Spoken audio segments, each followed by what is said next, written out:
अस्सलाम वालेकुम फ्रेंड्स, ईए टीवी में आपको खुश आमदीद।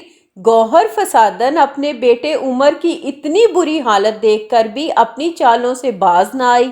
वो ये भी नहीं सोच रही कि अभी अभी उमर मौत के मुंह से निकला है। वो तो अब भी राबी को घर से निकलवाने के लिए नई नई साजिशें खेल रही है। गौहर एक बार फिर अपने भाई साकिब को घर बुलवाकर राबी पे इल्ज़ाम लगाने की कोशिश करती है, लेकिन राबी साकिब की बदतमीजी पे आग बगोला हो जाती है। वो साकिब की बहुत बेइज्जती करती है। शर्म आनी चाहिए तुम्हें साकिब, तुम इतने गिरे हुए इंसान निकलोगे ये तो मैं सोच भी नहीं सकती थी, लेकिन तुम तो अपनी बहन की तरह इंतहाई घटिया निकले। हिम्मत कैसे हुई मेरा हाथ पकड़ने की? बहुत बर्दाश्त कर ली मैंने तुम्हारी बदतमीजियां। अब मैं जहांगीर को सब कुछ सच सच बता दूंगी। ये सुनकर साकिब गुस्से में चिल्लाते हुए कहता है, शर्म मुझे आनी चाहिए या तुम्हें?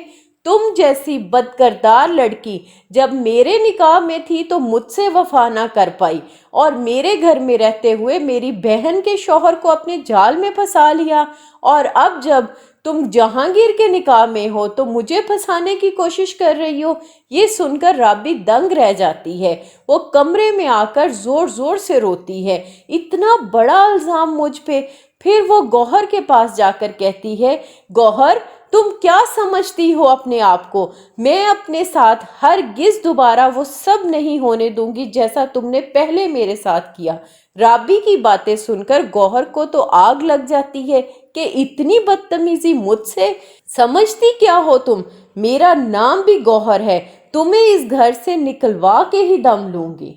दूसरी तरफ आप देखोगे कि फरवा और हसन के दरमियान गलतफहमियां बढ़ती ही जा रही हैं, क्योंकि अब तो साकिब भी फरवा का साथ नहीं देने वाला। जब से साकिब को मालूम होता है कि शाहजेब फरवा के घर में है, वो भी फरवा को ही कसूरवार समझ रहा है।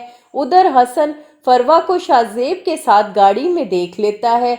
जब फरवा और शाहजेब घर वापस आते हैं तो हसन भी गुस्से में वहां पहुंच जाता है। वो फरवा को उसकी माँ के सामने घसीटते हुए कहता है, तुम यहाँ अपने इस यार के साथ याशियां करती फिर रही हो।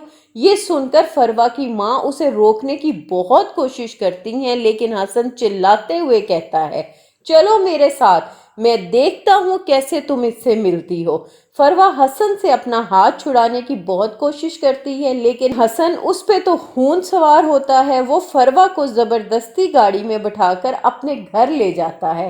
फरवा की माँ उनके जाने के बाद अपने शौहर को फोन करके सब बताती हैं, तो वो गुस्से में आग बगोला हो जाते हैं। ऐसे कैसे ले जा सकता है वो फरवा को? इतने जाहलाना सलूक की उम्मीद नहीं थी मुझे हसन से।